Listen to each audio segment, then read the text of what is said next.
Yes, good morning to all the students of class 8th. Today in this class we will discuss about do liquids conduct electricity? This is our question. क्या जो liquids हैं क्या वो भी electricity को conduct करते हैं? तो आज की क्लास में हम इस क्वेश्चन का जो आंसर है उसको जानेंगे with the help of some activities or experiments to test whether a liquid allows electric current to pass through it or not. We can use the same tester. देखो students इसमें ऐसा होता है कि अगर हमें किसी लिक्विड को टेस्ट करना है कि whether that liquid allows electric current to pass through it और नॉट, तो हम क्या यूज़ करते हैं, हम टेस्टर का यूज़ करते हैं। और टेस्टर आपको यहाँ पर दिया हुआ है नीचे की तरफ, ओके, जिसमें आपको ये पता लगेगा, टेस्टर आपको ये बताएगा कि क्या वो जो मटेरियल है वो क्या वो गुड कंडक्टर है या वही मटेरियल क्या है पुअर कंडक्टर है। इन दोनों चीज़ों के बारे में वो टेस्टर आपको बताएगा। तो टेस्टर का यूज़ करना है हमें, और टेस्टर का यूज़ करके हम ये पता लगाएंगे whether that liquid allows electric current to pass through it और नॉट। Is it clear? आगे देखिए। यस, आगे देखिए students, however replace the cell by a battery. हम क्या करेंगे, एक जो सेल होगा ना उसको हम किससे रिप्लेस करेंगे, बैटरी से रिप्लेस करेंगे। और अब बैटरी क्या होती है ये टर्म आपको समझना बहुत ज़रूरी है। 8th क्लास में ये जो टर्म है battery, this is the most important term, ये आपको समझनी बहुत ज़रूरी है कि बैटरी क्या होता है। A device that produces electricity may have several primary और secondary cells arranged in parallel और सीरीज़। देखिए ये एक डिवाइस होती है और इस डिवाइस का काम है कि वो इलेक्ट्रिसिटी को प्रोड्यूस करती है, और उसके अंदर बहुत सारे प्राइमरी सेल्स भी होते हैं, सेकेंडरी सेल्स भी होते हैं, और उन प्राइमरी और सेकेंडरी सेल्स को हम पैरेलल और सीरीज़ में अरेंज करके रखते हैं। तो यदि हम उन प्राइमरी और सेकेंडरी सेल्स को अरेंज कर दें किस में, पैरेलल में या सीरीज़ में, तो हमारी जो डिवाइस बनती है that device is called as battery. और बैटरी, हम सेल को, इलेक्ट्रिक सेल को बैटरी से रिप्लेस करेंगे। इलेक्ट्रिक सेल के बारे में मैंने आपको जो पिछली क्लास थी उसमें बताया था। Also before using the tester we should check whether it is working और नॉट, है ना। जब टेस्टर को यूज़ करने से पहले हम ये चेक करेंगे कि क्या वो वर्क कर रहा है या नहीं कर रहा है। Activity 14.1 14.1 activity.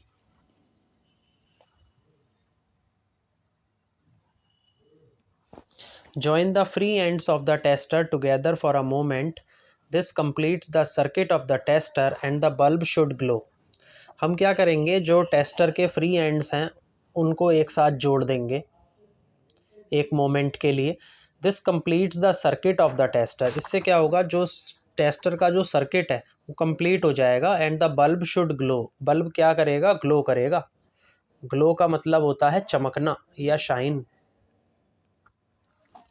However, if the bulb does not glow, हालांकि अगर बल्ब ग्लो नहीं करेगा, it means that the tester is not working. तो हम समझेंगे कि टेस्टर वर्क नहीं कर रहा है क्योंकि बल्ब ग्लो नहीं कर रहा है। Can you think of the possible reasons? क्या आप इसके लिए कुछ पॉसिबल रीजंस को सोच सकते हैं? Is it possible that the connections are loose? क्या ये पॉसिबल हो सकता है कि जो कनेक्शंस हैं वो लूज दे रखे हों वहाँ? और द बल्ब इज़ फ्यूज्ड, या जो बल्ब है वो कैसा है, फ्यूज़ है। और your cells are used up, और जो सेल्स आपने यूज़ करे हैं वो आपके यूज्ड अप हैं, यानी कि आप उन्हें पहले से ही यूज़ कर चुके हैं। तो ये सभी क्वेश्चंस के आंसर हम आगे देखेंगे एक्टिविटी के थ्रू। Check that all the connections are tight. आपको बस ये चेक करना है कि सभी कनेक्शंस टाइट होने चाहिए। इफ़ दे आर, अगर वो टाइट हैं, then replace the bulb with another bulb. तो आपको बल्ब को किसी दूसरे बल्ब से रिप्लेस करना है। Now test if the tester is working और नॉट। अब आपको जब आपको टेस्ट करना होगा तो टेस्ट आपको ये करना है कि जो टेस्टर है क्या वो सही तरीके से वर्क कर पा रहा है या नहीं कर पा रहा है। तो अगर सर्किट कंप्लीट होगा, it means the bulb will glow. और आपका टेस्टर वर्क करेगा। और अगर आपका बल्ब ग्लो नहीं कर रहा है, the circuit is not complete, is it incomplete, it means you can say that the tester is not working. If it is not if it is still not working, then replace the cells with fresh cells। अगर फिर भी वो work नहीं कर रहा है, आपने देख लिया है सभी जगह कनेक्शंस आपके टाइट हैं, उसके बावजूद भी वो वर्क नहीं कर रहा है अगर आपका टेस्टर, तो आप क्या करोगे, जो सेल होगा ना, उन सेल्स को आप फ्रेश सेल्स से रिप्लेस कर देंगे। Now that our tester is working, let us use it to test the various liquids. देखिए अब हमारा टेस्टर पूरी तरीके से काम कर रहा है, तो हम क्या करेंगे, बहुत सारे लिक्विड्स को टेस्ट करने की कोशिश करेंगे। कॉशन ये रहेगा, वाइल चेकिंग योर टेस्टर, जब भी आप टेस्टर को चेक करेंगे, do not join it's free ends, आपको इसके जो फ्री एंड्स हैं उनको जोड़ना नहीं है, जॉइन नहीं करना है, for more than a few seconds, है ना, कुछ सेकेंडों के लिए आपको उसे जोड़ करके नहीं रखना। Otherwise the cells of the battery will drain very quickly. तो क्या होगा कि जो स्टूडेंट्स, जो सेल्स होंगे ना बैटरी के अंदर, जो आपके सेल्स होंगे, जैसा कि मैंने आपको स्टार्टिंग में भी बताया बैटरी के बारे में, तो बैटरी के अंदर जितने भी सेल्स होंगे they will drain very quickly. Drain का मतलब है बह जाना या फ्लो आउट। बहुत जल्दी जो बैटरी के सेल्स हैं वो ड्रेन कर जाएंगे।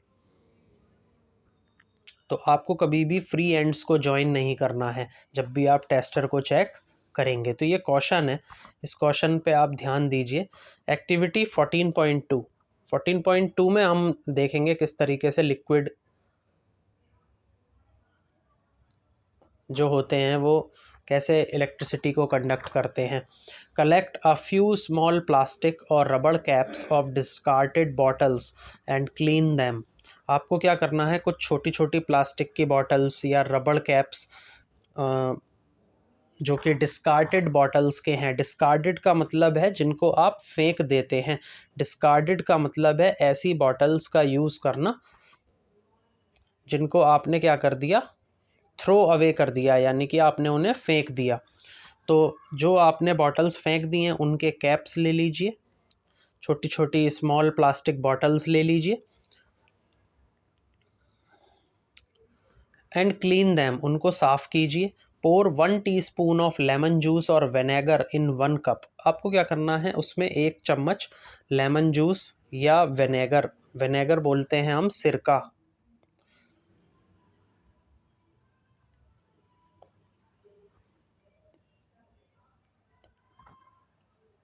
विनेगर का मतलब होता है सिरका। तो हमें सिरके को, या जो आपका डाइल्यूट एसिटिक एसिड है, उसको आपको क्या करना है, 1 चम्मच आपको या तो लेमन जूस लेना है या विनेगर लेना है 1 कप के अंदर, और उसके अंदर आपको 1 कप में 1 चम्मच या तो लेमन जूस या विनेगर डालना है। Bring your tester over this cap. अब आपको टेस्टर को इस कैप के ऊपर लेकर के आना है। And let the ends of the tester dip into lemon juice और vinegar as shown in figure 14.2।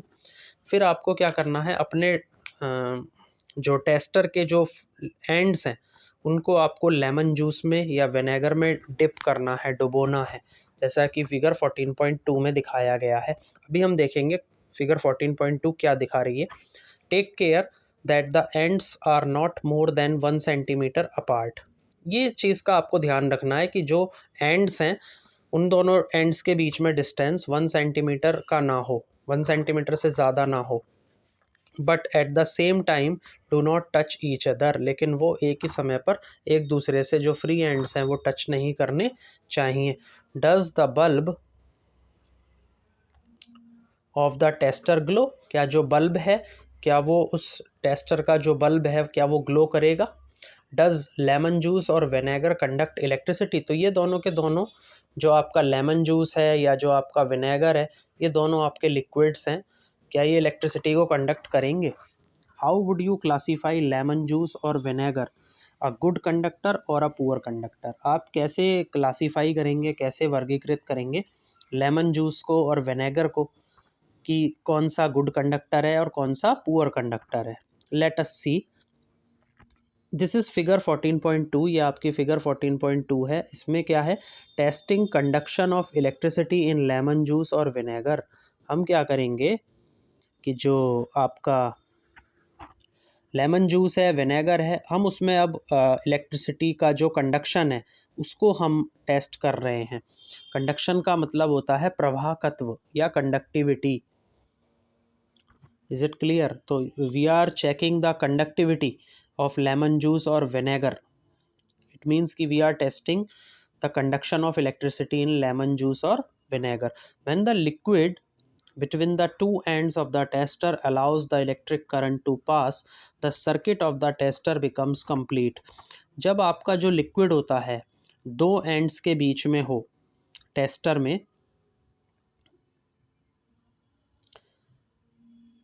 The circuit of the tester becomes complete, तो जो टेस्टर के द्वारा जो सर्किट होता है वो कंप्लीट हो जाता है।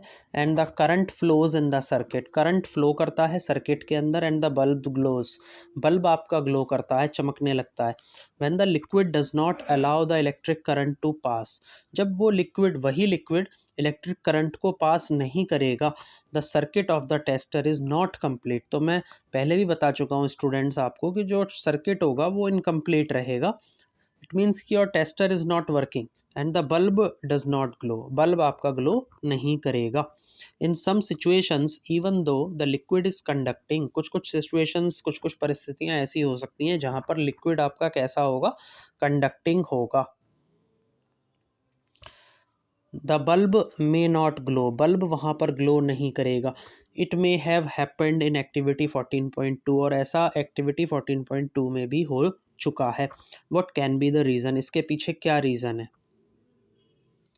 कि आपका लिक्विड तो कंडक्टिंग है, लिक्विड तो आपका इलेक्ट्रिसिटी को कंडक्ट करा रहा है, लेकिन बल्ब आपका ग्लो नहीं कर रहा है, इसके पीछे क्या रीज़न है? आइए देखते हैं। डू यू रिमेंबर, क्या आप याद रख पा रहे हैं? When the bulb glows, why the bulb glows when the electric current passes through it, कि बल्ब आपका ग्लो क्यों करता है जब आप उसके अंदर से इलेक्ट्रिक करंट पास होता है। Due the heating effect of current, the filament of the bulb gets heated to a high temperature.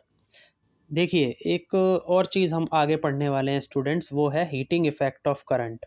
तो हीटिंग इफेक्ट ऑफ करंट की वजह से क्या होता है स्टूडेंट्स, की जो बल्ब के अंदर फिलामेंट होता है, फिलामेंट को हम या तो तंतु या रेशा या फाइबर कहते हैं। तो बल्ब के अंदर जो फिलामेंट होता है वो गर्म हो जाता है due to the heating effect of current to a high temperature, temperature ज़्यादा हाई हो जाता है। एंड इट स्टार्ट्स ग्लोइंग, और वो चमकने लगता है। However if the current through a circuit is too weak, लेकिन अगर जो आपका करंट है सर्किट के अंदर वो ज़्यादा कमज़ोर है, the filament does not gate heated, तो जो फिलामेंट होगा वो हीट नहीं करेगा, वो हीट नहीं करेगा। ओके, तो यहाँ पर स्टूडेंट्स फिलामेंट के बारे में वैसे मैंने आपको बता दिया था, तंतु, रेशा या फाइबर हम कहते हैं इसको, बट फिलामेंट को हम ये भी कहते हैं, जैसे मैं आप एक जगह नोट भी कर सकते हैं कहीं नोटबुक में, a thin wire usually tungsten that is heated while hot by the passage of an electric current. देखिए, फिलामेंट जो होता है वो एक पतला सा वायर होता है, थिन वायर होता है, टंगस्टन का बना हुआ होता है, दैट इज़ हीटेड, उसे हम गर्म करते हैं।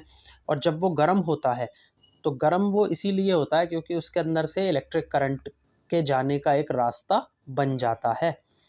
ओके, वहाँ उस रास्ते से आपका जो इलेक्ट्रिक करंट है वो पास होता हुआ जाता है। इट मीन्स कि वो जो वायर है अब वो आपका गर्म हो जाता है, और वायर गर्म होने के बाद वो जो आपका पतला सा वायर है वो टंगस्टन का बना हुआ होता है। टंगस्टन एक मटेरियल है जो कि उसको हाई टेम्परेचर प्रोवाइड करने में मदद करता है, और इसी से आपका जो बल्ब है वो ग्लो करता है।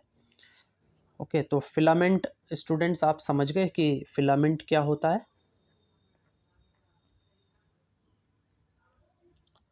कोई भी चीज़ अगर आपको क्लियर नहीं हो रही है तो आप कमेंट सेक्शन में मुझसे पूछ सकते हैं। यस, आगे देखिए, तो जो फिलामेंट होगा उस बल्ब का, it it will not heated sufficiently, sufficiently का मतलब है काफ़ी मात्रा में या टू अ सफिशिएंट डिग्री।